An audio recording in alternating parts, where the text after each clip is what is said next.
Hi, it's James from the Canadian Urban Gardener. Today, I'm going to start some seeds. What am I going to start? Peppers and onions. So onions take a long time to grow.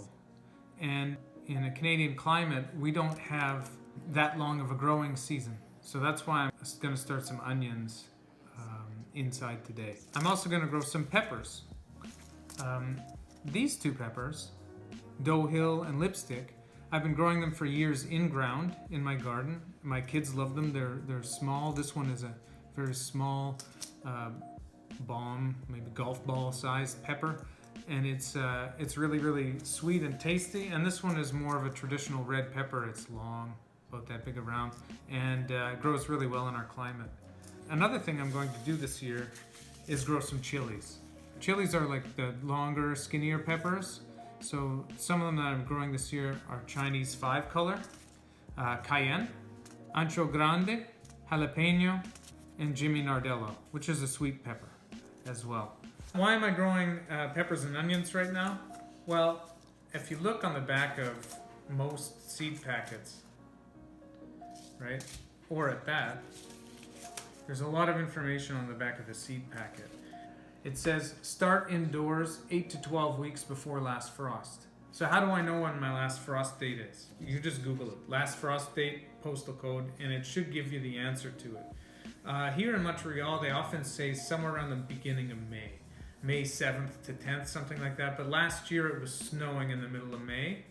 And that reminded me of my old neighbor, Senora Teresa, who would always be angry at me if I would put out my tomatoes or peppers or anything like that before May long weekend. So that's what I'm shooting for. I have a good friend who's also a gardener who says you don't gain anything by starting early. So we're about 10 weeks before May long weekend, and that's when I'm going to start growing those. And all the peppers are 8 to 12 weeks, it says on the back of the seed packet. So at this point, I'm going to show you guys how to do it. Okay, so I have a bunch of stuff here. This shelf is sort of my seed starting shelf. It's going to play a large part in the next couple of months on the channel. So I have a couple of seed starting trays. I just picked them up. So I have a plastic container with my potting mix in it. What kind of potting mix do I use? It really doesn't matter that much to me. I had sourced some potting soil from a couple of different places last year, and some of it was kind of disappointing. But this one I liked a lot. It's called Pro Mix Premium Organic Seed Starting Mix. I've never used it before. I have some of that inside this container. And I use that because it's easier to sort of stay clean. I'm gonna get my hands dirty, and when you garden you end up doing that a lot. But it's sort of easier to stay clean. There might be a mess on the table later, but it doesn't matter. So what I'm gonna do is just spray it down a bit, make it a bit humid, because the potting soil is often really dry, and it's hard to even get water on it.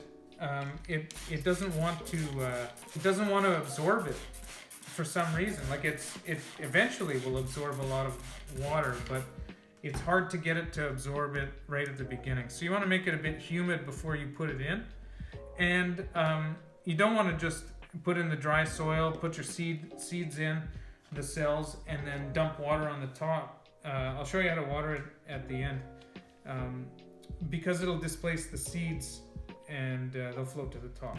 So what I'm going to do for the purposes of the video is I'll do the Doe Hill in here and the Lipstick in there. So you probably need a lot more water than that if your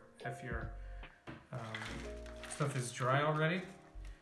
But I'm just going to fill it up. See, there's nice wood chunks in there. Lots of organic material that'll break down. So, and then you just want to pack it down a bit. You don't want to do it too much, because you don't want your soil to be too compacted, but you don't want it to just be loose, and then when it gets wet it all sinks to the bottom anyway. So you do want to pack it down a bit. Okay. So that's probably good right there, right? I like to use a Sharpie. You can use your finger, you can do whatever. I'm going to use this to label later. So on the back of the seed packets it says how deep to plant them. And these ones are 1/4 inch. So you just push the end of the Sharpie in. You don't want to put it too deep.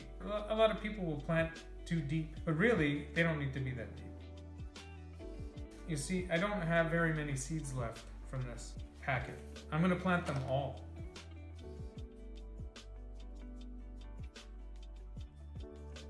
And then actually save the rest because I won't need them all. Remember, I'm only growing 3 of those. And I'll show you at some point how to choose which ones you're going to keep. And then in the other side, I'll plant the dough hills.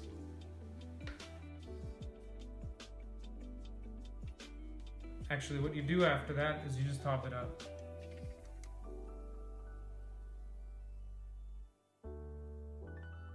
So then I'm going to take this out just for a second. This is why I'm also liking the Jiffy Pots, is because they come in strips of 8. Then you can just pick it up easier and put it back down. So then you put that back in your tray, and then you got to water it. Like I was saying, you don't want to just pour water on the top of that, right? If you do, it's going to displace the seeds that you just planted. So like you have your whole row in there, right? What you want to do is water in the bottom. It's called bottom watering. There's another way you can do it. You can water it like that as well. It won't displace the seeds. It's a good idea to get some on top, right? And you can mist your sprouts as they grow. But really, you can just water on the bottom like that.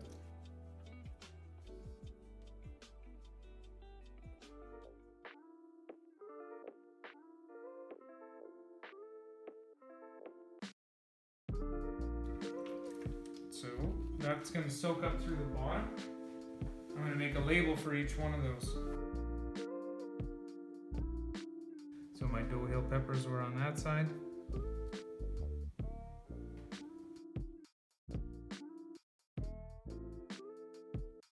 So